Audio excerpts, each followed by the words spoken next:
La matinale Tocsin, 7h30, 9h30, à la volée. Et à la volée, je suis donc très heureuse de recevoir Marion Sigaud. Bonjour.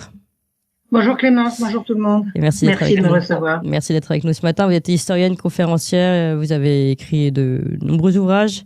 Vous avez déjà reçu pour un livre sur Judith Reisman, sur la figure de Judith Reisman. Et aujourd'hui, c'est un autre livre qu'on s'est intéressé, évidemment, pour mieux comprendre l'actualité du dossier Jeffrey Epstein. C'est ce livre-là, Kinsey, Rockefeller et CIA, instrument du nouvel ordre mondial, qui est lui-même finalement une traduction, avec votre propre introduction, du travail de Judith Reisman. C'est son dernier ouvrage, c'est ce qu'elle m'a envoyé 4 mois avant sa mort. Ouais. Elle a envoyé ce travail à 3 personnes, une avocate sud-américaine, un professeur de droit américain et moi. Voilà, elle m'a demandé de le diffuser. J'en ai obtenu les droits de traduction, de diffusion, et j'en ai fait la préface et la postface. Alors, le travail. Alors, ce travail de Judith Reisman est très important pour comprendre l'affaire Epstein, parce que l'affaire Epstein, tout ce qu'on entend dire depuis que ça a éclaté, on entend parler de Rothschild. L'affaire Epstein, il faut regarder, si on regarde à la source, c'est pas Rothschild qui est aux manettes, c'est Rockefeller, et c'est pas les mêmes. Rockefeller, Rockefeller est à l'origine de la révolution sexuelle sans laquelle on ne verrait pas tout ce qu'on voit aujourd'hui. Qu'est-ce que c'est que le changement de paradigme dans la société dans laquelle nous vivons depuis les 40 dernières années? C'est l'irruption du sexe dans la sphère publique et la sexualisation forcée d'une part de la société et d'autre part des enfants, ce qui est le crime des crimes parce que les enfants n'ont pas à être sexualisés. Depuis que la civilisation existe, on protège les enfants contre la vision et l'activité sexuelle. La sexualité concerne les adultes entre eux et certainement pas les enfants. Donc cette révolution sexuelle a une origine. Cette origine s'appelle Kinsey. C'est grâce à Judith Reisman qu'on connaît l'imposture Kinsey. Mais ce qu'il faut savoir avant d'en dénoncer l'imposture, c'est que Kinsey est la référence, il est l'alpha et l'oméga de tout ce qui justifie qu'on sexualise les enfants. Ouais. Or, la dénonciation a été faite par Judith, on en a déjà parlé. Alors, permettez, j'appelle Judith parce que je la connaissais bien. La dénonciation en a été faite à différentes reprises. Kinsey il était à l'université aux États-Unis, il était entomologiste, il n'avait rien à voir avec ça, mais il a été approché notamment par Rockefeller, et il a été approché pour renverser la morale occidentale à l'aide de la révolution sexuelle qui a consisté à dire tout ce que vous croyez savoir sur la sexualité des Américains est faux. Vous croyez que les gens sont chastes, en fait tout le monde couche avec tout le monde. Vous croyez que l'hétérosexualité est la norme, en fait c'est l'homosexualité qui est la norme. Et vous croyez que les enfants ne sont pas sexuels. En fait, ils le sont dès la naissance. Il y en a même qui disent depuis le ventre de leur mère. Donc, c'est à l'issue d'un drame familial que Judith Reisman a compris que c'était une imposture, que ce qu'il racontait être des orgasmes d'enfants étaient en fait des convulsions, des hurlements, des crises d'épilepsie, enfin voilà. Donc Judith Reisman est la première qui a mis au jour que la pseudo-sexualité des enfants était l'objet d'une imposture intellectuelle et d'un crime. Alors, avant, Judith a continué ses recherches et elle a découvert que encore beaucoup plus ample, c'est pas plus grave parce que la gravité elle est de base, beaucoup plus ample que ces 235 enfants qui avaient été violés. Parce que là, juste pour récapituler un tout petit peu pour les gens qui connaissent pas toute l'affaire, donc le docteur Kinsey a fait des expériences sur des enfants, des expériences qui duraient 24 heures, c'est des enfants a priori d'après l'enquête notamment de Judith Reisman, des enfants qui étaient attachés, des enfants captifs. Certainement ligotés et donc stimulés, ligotés, dénudés, voilà stimulés sexuellement. Là on va demander à tous les enfants qui sont éventuellement à l'écoute de s'éloigner, parce que là c'est assez terrible, qui est stimulé, donc violé pendant 24 heures, et ça, après, on sait même pas ce que sont devenus ces enfants. D'ailleurs, on n'a pas, Judith Reisman a fait des demandes pour savoir où ils étaient, elle a fait une véritable enquête, elle a fait appel à différentes institutions, et on ne sait pas où sont ces enfants, et l'institut, le laboratoire, on va dire, du docteur Kinsey a répondu que ce serait trop compliqué de reprendre contact avec tous ces enfants pour savoir dans quel état sont-ils et où sont-ils et que deviennent-ils. Bon, ça, c'est l'expérience de base base d'Alfred Kinsey, qui est déjà en elle-même, rien que ça, on peut s'arrêter là, c'est l'horreur. C'est déjà l'horreur, voilà. et ça sert déjà de référence pour justifier l'éducation sexuelle à l'école. Parce que qu'est-ce qui se passe à l'heure actuelle? Maintenant, on vous dit, d'abord, on vous rend l'école obligatoire à partir de 3 ans, et à partir de 3 ans, on va gaver vos enfants d'images de sexe. C'est une abomination, et ça, c'est déjà le crime des crimes. Ficher la paix aux enfants, et derrière le dos des parents. Mais juste, pardon, juste là-dessus, parce que comment vous dites, c'est ce qui sert de base, mais alors on se dit comment cette torture peut servir de base? Si, parce qu'en fait, ils en ont fait un tableau en disant, ben voilà, l'enfant peut avoir tel enfant, tel âge, machin, 48, je sais pas combien, enfin, là, j'ai plus les chiffres. 24 orgasmes en 24 heures. Voilà, exactement, 24 heures. Celui-ci a eu 24 orgasmes en 24 heures. Il a à peine 6 mois, donc, ben voilà, c'est possible. Bon, et des choses comme ça, quoi. Je vais essayer de retrouver le tableau d'ici là, mais c'est une atrocité. C'est absolument indicible. Et alors, c'est le tableau qui est paru dans un livre qui s'appelle la vie sexuelle des hommes, la sexualité des hommes. Et ensuite, il a été suivi, alors c'était en 1948, suivi en 1953 par la vie sexuelle des femmes. Et ce sont 2 livres qui prétendent faire connaître au monde la vraie sexualité des Américains. C'est-à-dire, vous croyez que les gens sont comme ci, comme ça. Nous, on a les preuves que, en fait, c'est pas des preuves, c'est bidonné. Il est allé interroger des gens dans les prisons. Et il fait une statistique de ce qu'il leur raconte de leur vie sexuelle en prison, qui mélange avec les statistiques de gens qui sont dans leur foyer. Ça n'a pas de sens. C'est bien que la vie sexuelle dans la prison, enfin bon, je vous fais pas un dessin. Oui. Je vous fais pas un dessin. Plus ces enfants torturés. Alors, le livre est sorti le premier en 1948, le deuxième en 1953, et ça a été un best-seller mondial. Comment est-ce qu'un petit professeur d'entomologie de l'Indiana peut devenir une vedette mondiale? Parce que derrière, il y a des intérêts. Les intérêts, alors Judith est allée chercher vraiment au cœur de la matrice. Elle a découvert, l'Institut Rockefeller, on voit pas Rothschild à ce niveau-là, c'est l'Institut Rockefeller, et derrière il y a la CIA, c'est-à-dire la CIA pour l'influence et Rockefeller pour l'argent. Alors, pourquoi? Qu'est-ce qui s'est passé? Comment ils sont, en effet, comment toutes ces personnalités, ces institutions sont rentrées en contact les unes avec les autres, et dans quel objectif? Alors, Kinsey avait des rapports, était en relation épistolaire avec un sexologue dont le nom m'échappe, mais parce que quand je suis en direct, j'arrive jamais à trouver les noms. Et cette personne était suivie par un certain nombre de gens qui étaient en contact avec l'Institut Rockefeller. Alors l'Institut Rockefeller, c'est un institut tout à fait philanthrope, comme chacun sait. Les activités de Rockefeller, c'est l'amélioration de l'humanité. Tiens donc. Ce qu'il faut savoir, c'est que par derrière, vous avez un plan, et ça alors on peut dire que c'est du complotisme, mais ça n'a pas de sens parce que évidemment qu'il y a un complot. Il y a un plan de dépopulation mondiale, qui rassemble les élites avec un grand Z, parce qu'on n'est pas élite quand on est dans ces conditions-là, qui veut à la fois supprimer, éradiquer les pauvres et améliorer la race des riches.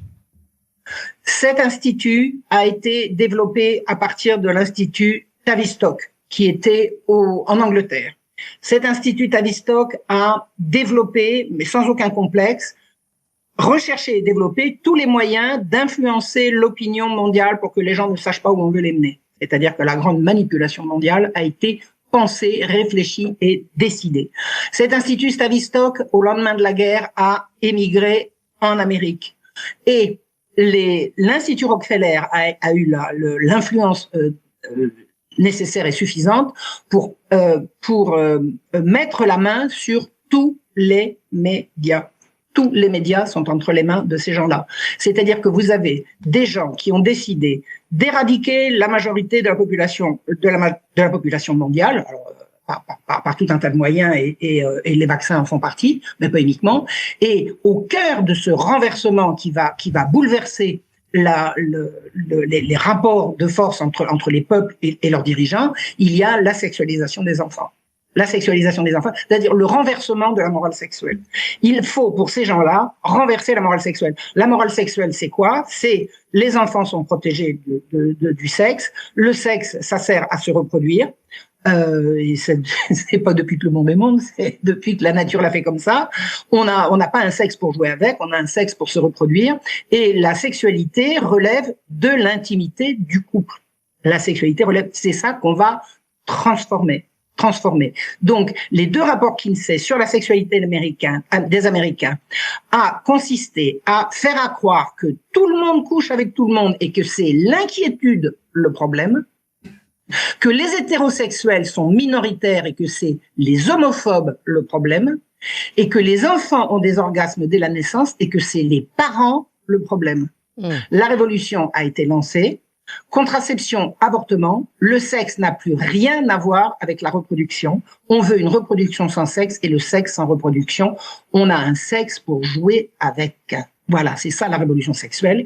Et en 2008 est sorti une espèce de manifeste qui s'appelle les droits sexuels universels. C'est une horreur.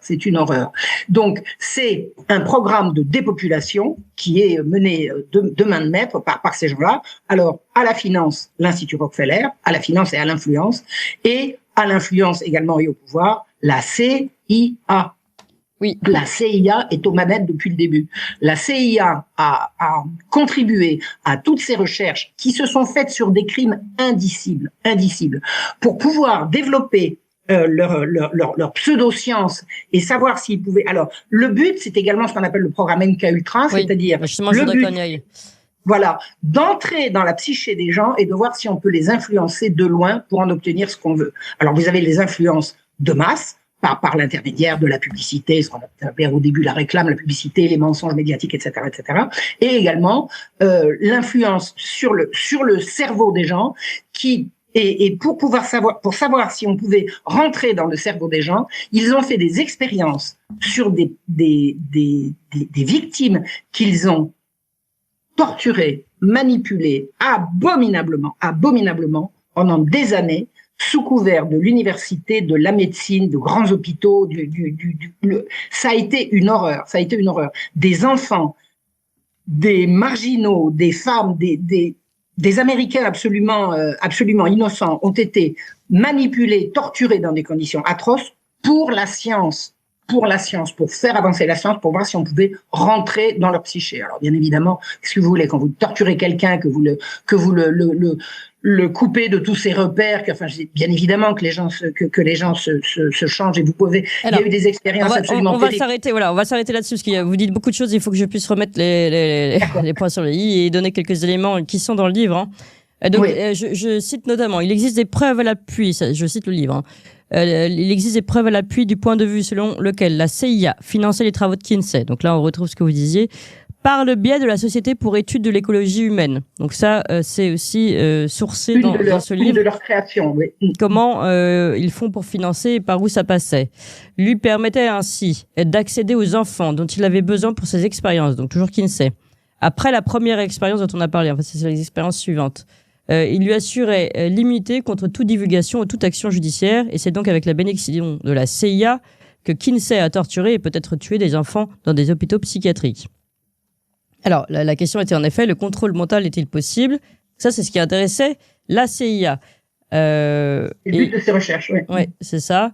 Absolument, il y en a d'innombrables preuves. On sait aujourd'hui qu'il existe des techniques permettant à distance de produire des sons et des images dans le cerveau, d'altérer le comportement, de cibler tel ou tel organe d'un individu, de perturber la liaison des ions calcium sur des surfaces cellulaires, ainsi que de provoquer de la douleur ou tout autre effet dans le corps humain. La technologie du contrôle mental existe, cela ne fait aucun doute. Voilà, c'est un échange, c'est une confirmation, ça, qui a été faite par le docteur Eldon Bird de l'US Navy, qui a été cité dans un rapport de justice sur le sujet.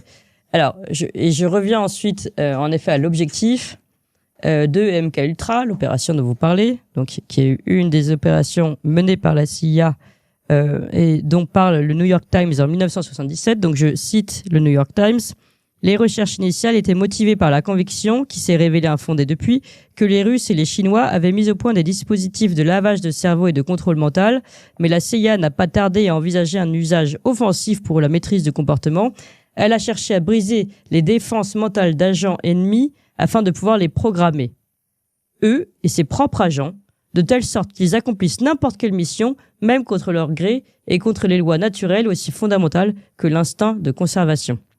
Et c'est dans ce programme MKUltra que Sidney Gottlieb, en 1951, a eu le droit, notamment, donc, qui était considéré comme le tsar du contrôle mental, a eu un feu vert pour faire appel, pour lancer des nouveaux projets et donc kidnapper des personnes. Il y a des toxicomanes, vous le disiez, qu'on disait des faibles, des petits délinquants américains, des gens qui ne manqueraient à personne et qui n'iraient pas se plaindre, des clochards, et donc visiblement aussi ensuite des enfants âgés de 6 à 11 ans qui ont été diagnostiqués schizophrènes et qui ont été dans les tests, on va dire, dans les laboratoires de cet homme.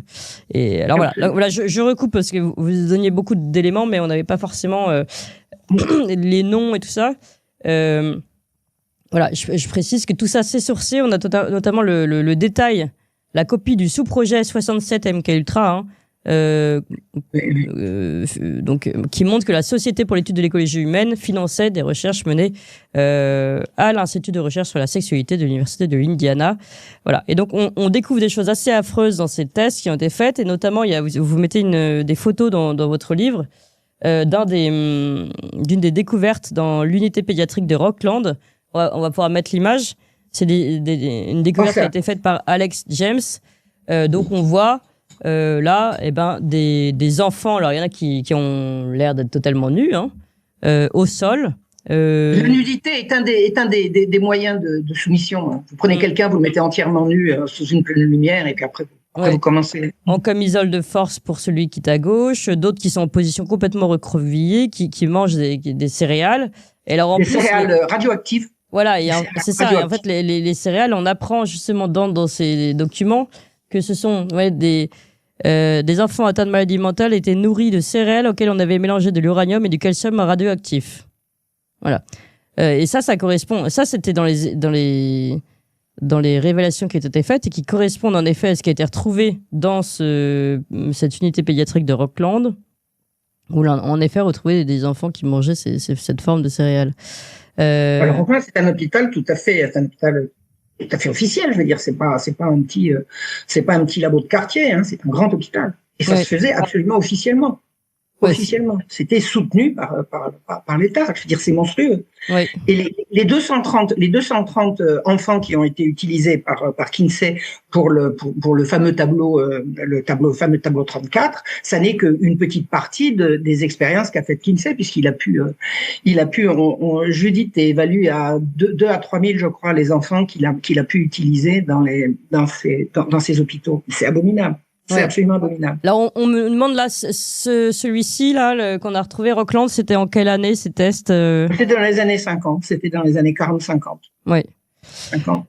Donc là, si on tâche de comprendre, on a une CIA qui veut faire de la manipulation mentale par ce programme MKUltra et qui fait des tests sur ces personnes fragiles ou que personne ne va réclamer. Soit parce que ce sont des délinquants, des criminels, ou alors parce que ce sont des enfants qui ont été jugés schizophrènes et donc qui sont ici. Ou simplement des enfants que personne ne réclame. Oui. Fragiliser les familles, ça fragilise les enfants. Une fois que les enfants sont fragilisés, ils sont disponibles. Oui.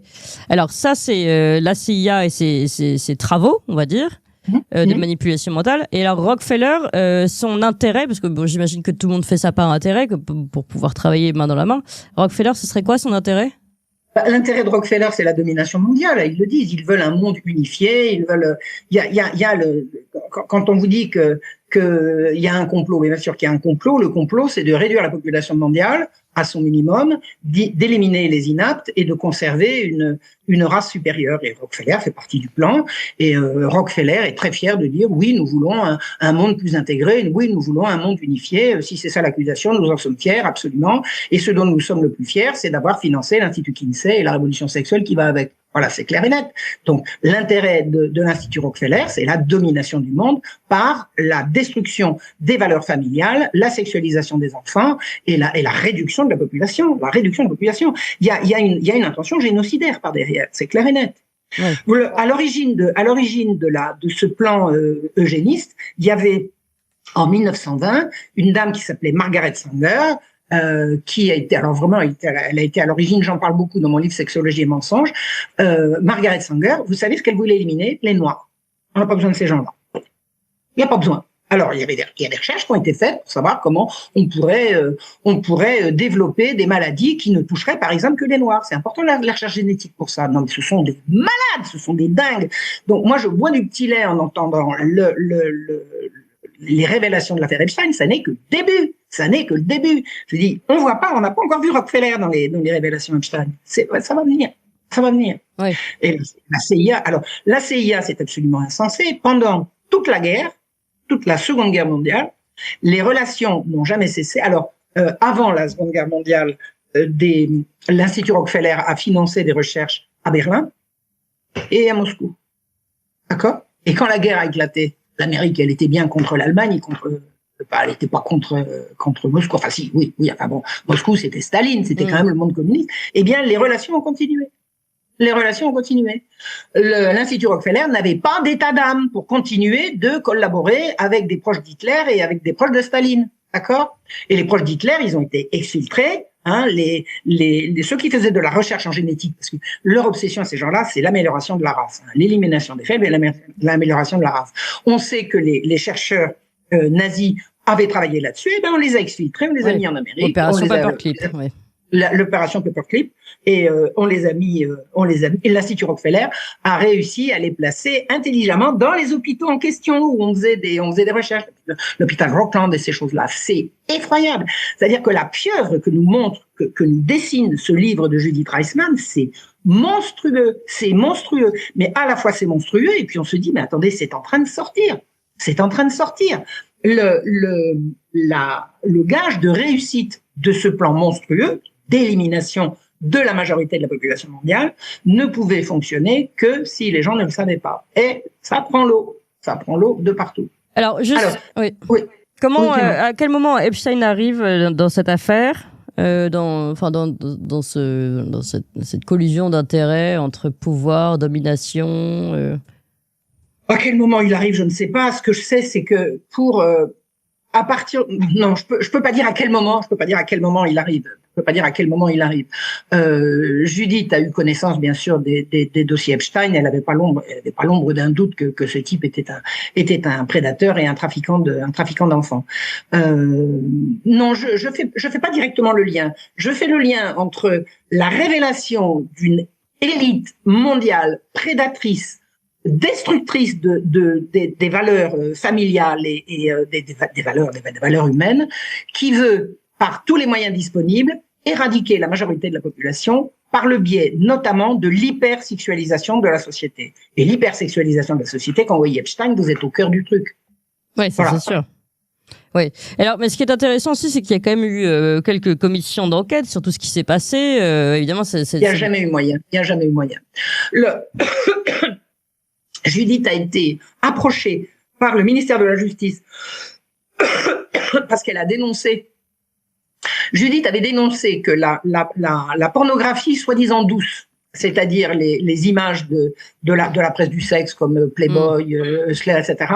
Elle a dit qu'il y avait un lien direct entre ces journaux et les agressions sexuelles contre les enfants.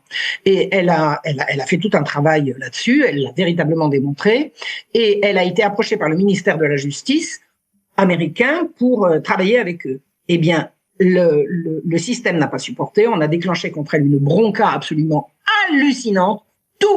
Tous les médias américains se sont dressés contre elle, tous. C'est pas difficile, ils appartiennent tous à Rockefeller, soit directement, soit indirectement. Donc, il n'y avait pas moyen. Si y avait ma chère Clément, Toxin ne fait pas partie du truc. En tout cas, j'espère, je l'imagine. Tous les médias qui ne sont pas les médias issus de la dissidence sont tous entre les mains d'un système prédateur qui veut notre destruction et notre mort.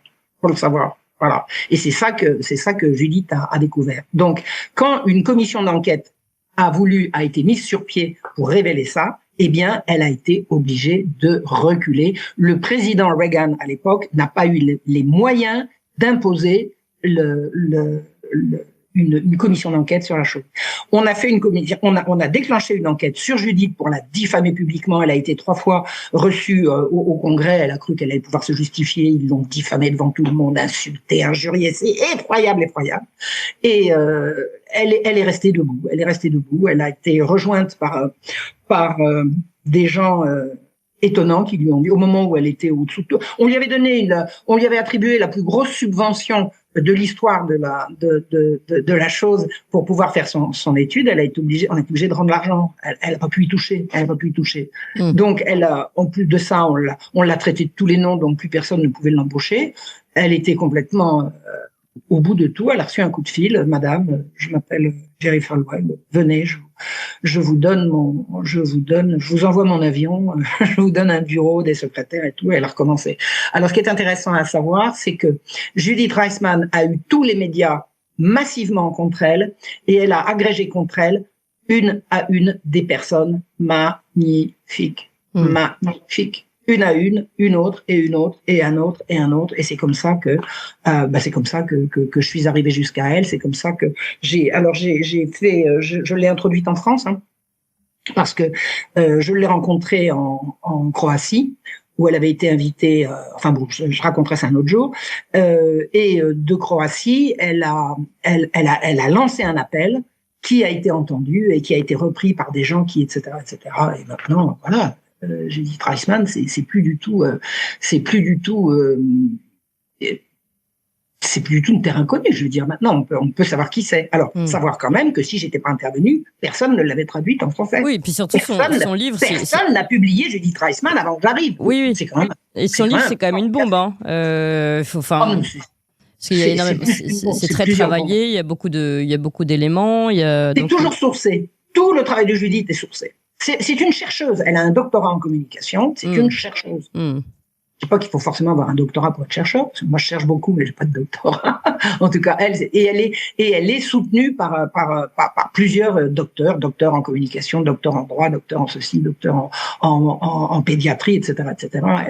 Alors elle est morte maintenant. Ma chère Judith est morte, elle est plus là. Elle a lâché une bombe, et c'est quand même extraordinaire qu'il a fallu que j'arrive. Je veux dire, c'est pas pour m'envoyer des fleurs, mais je veux dire, c'est insensé. Pourquoi faut-il que quelqu'un d'aussi insignifiant que moi soit obligé de se mobiliser pour que Judith Reisman soit traduite en français? Il n'y avait pas moyen avant. Qu'est-ce que c'est que cette histoire? Qu'est-ce que c'est que cette histoire? Ça n'a pas de sens. Alors, son travail avait déjà été évoqué, mais jamais traduit.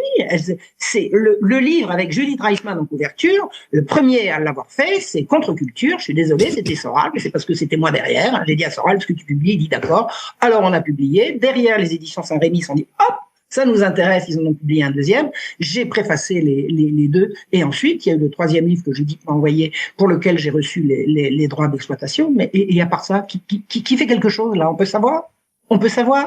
Les documents les travaux de Judith Reisman, ça occupe un site énorme aux États-Unis. L'Institut Reisman, c'est des centaines et des centaines et des centaines de documents inouïs. C'est un travail fabuleux. Elle a travaillé pendant 40 ans et tout ça, c'est disponible aux chercheurs. Oui. C'est disponible aux chercheurs. Coucou, réveillez-vous là. Elle a tout compris, cette dame. Tout compris.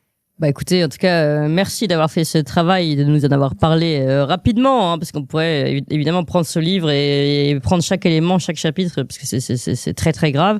En tout cas, c'est très éprouvant. Hein. La lecture de ce livre, la traduction m'a rendu malade. Et je suis pas la seule à le dire. C'est éprouvant, c'est bouleversant. C'est éprouvant, c'est bouleversant. Kinsey, voilà. Rockefeller et CIA, instrument de nouvel ordre mondial, le livre de Judith Reisman, les rapports Kinsey, fondement d'une révolution sexuelle, avec votre préface et votre postface, Marion Sigaud.